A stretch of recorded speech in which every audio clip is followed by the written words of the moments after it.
Baiklah, perkenalkan nama saya Stella Stefani Korwa dari kelas 1B6, jurusan manajemen dengan NIM 2206110204 dan 15 dengan dosen pengajar Ibu Vince Watak, SPD, MPD. Saat ini saya akan membawakan presentasi atau menjelaskan tentang kutipan dan catatan kaki. Apa itu catatan kaki dan kutipan?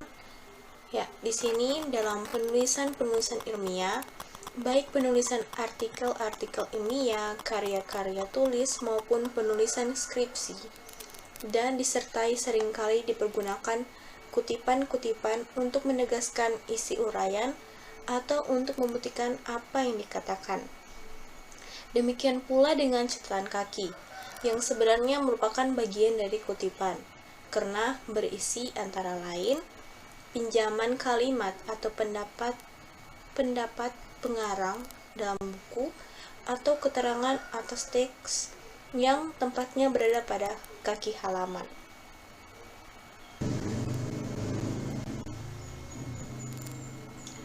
Catatan kaki bukan semata-mata dimaksudkan menunjuk sumber tempat terdapatnya sebuah kutipan, tetapi dapat juga dipakai untuk memberi keterangan lainnya pada teks. Oleh sebab itu, catatan kaki dan bagian dari teks yang akan diberi penjelasan itu terdapat suatu hubungan yang sangat erat dalam perkembangan penulisan saat ini. Ada penulisan yang tidak menggunakan lagi catatan kaki, melainkan memberi keterangan-keterangan tambahan pada setiap akhir bab. Bila keterangan semacam itu ditempatkan pada akhir bab atau akhir karangan, maka catatan atau keterangan semacam itu disebut saja keterangan.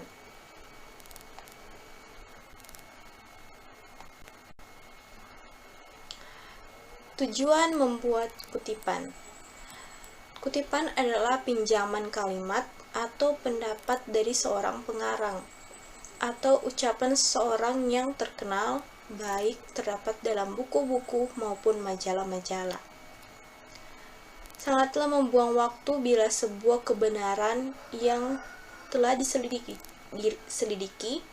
dan dibuktikan oleh seorang ahli dan sudah dimuat secara luas dalam sebuah buku atau sebuah majalah harus diselidiki kembali oleh seseorang pemuda untuk menemukan kesimpulan yang sama.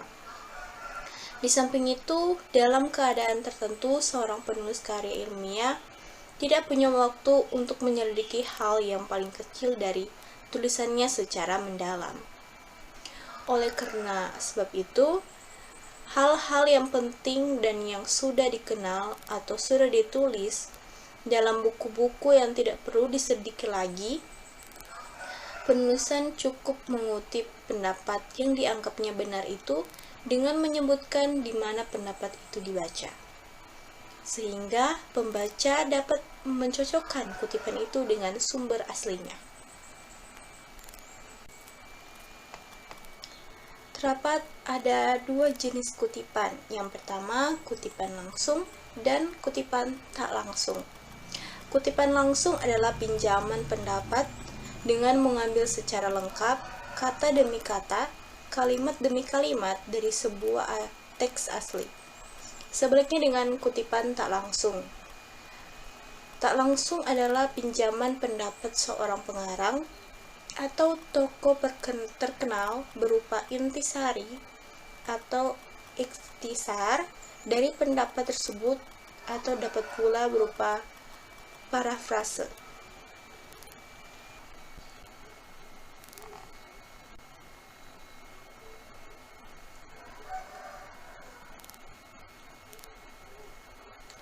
Prinsip-prinsip mengutip itu terdiri ada 3. Yang pertama, jangan mengadakan perubahan. Yang kedua, bila ada kesalahan. Yang ketiga, menghilangkan bagian kutipan. Apa itu jangan mengadakan perubahan?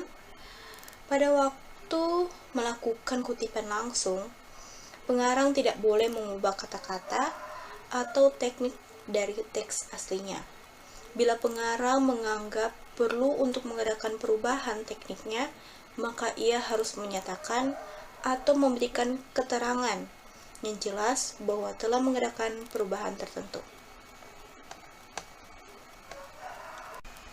Dan untuk yang kedua, bila ada kesalahan.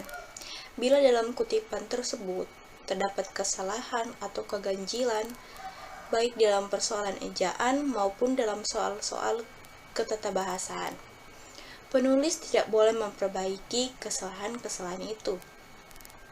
Ia hanya mengutip sebagai adanya, demikian pula halnya kalau penulis tidak setuju dengan suatu bagian dari kutipan itu. Dan yang ketiga, menghilangkan bagian kutipan. Dalam kutipan-kutipan diperkenalkan pula menghilangkan bagian-bagian tertentu dengan syarat bahwa penghilang bagian itu tidak boleh mengakibatkan perubahan makna aslinya atau makna keseluruhannya. Penghilangan itu biasanya dinyatakan dengan pergunakan 3 titik berspasi jika unsur yang dihilangkan itu terdapat pada akhir sebuah kalimat.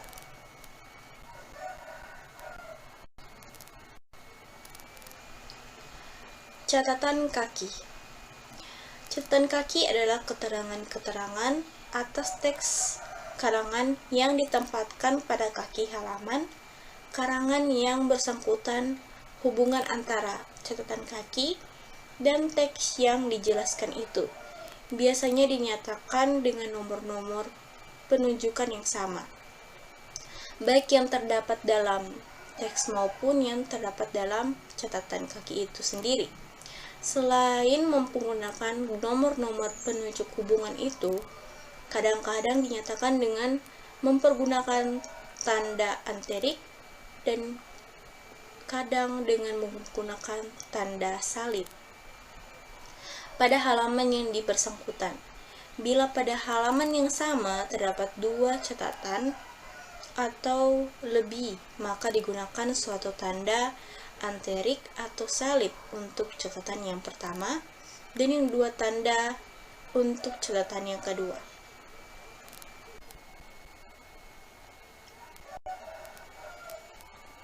Contoh kutipan yang ditempatkan pada catatan kaki. Yang ini berbagai penyelidikan tentang akulturasi yang dilakukan oleh para sarjana ilmu antropologi budaya bangsa Amerika memang telah menunjukkan bahwa penyelidikan akan peristiwa perpaduan kebudayaan yang dipandang dari sudut kompleks unsur-unsur yang khusus telah memberikan hasil yang memuaskan. Karena itu, Excrovetis menganggap bahwa pandangan yang serupa itulah pandangan yang paling berguna di dalam penyelidikan akulturasi.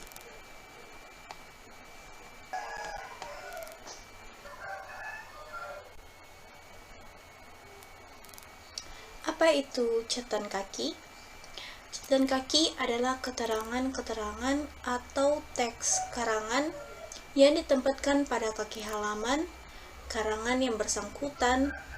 Dalam catatan kaki biasanya digunakan singkatan-singkatan seperti ibid, ob, cit, dan log, cit. Ibid berarti pada tempat yang sama, ob, cit berarti pada karya yang telah dikutip, log, cit berarti pada tempat yang telah dikutip.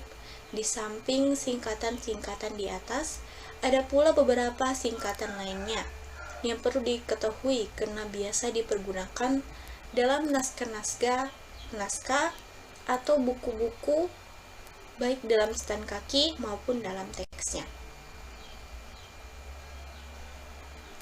Yaitu ada supra yang artinya di atas sudah terdapat lebih dulu pada teks yang sama, yaitu infra yaitu Di bawah, lihat pada artikel atau karangan yang sama dengan di bawah.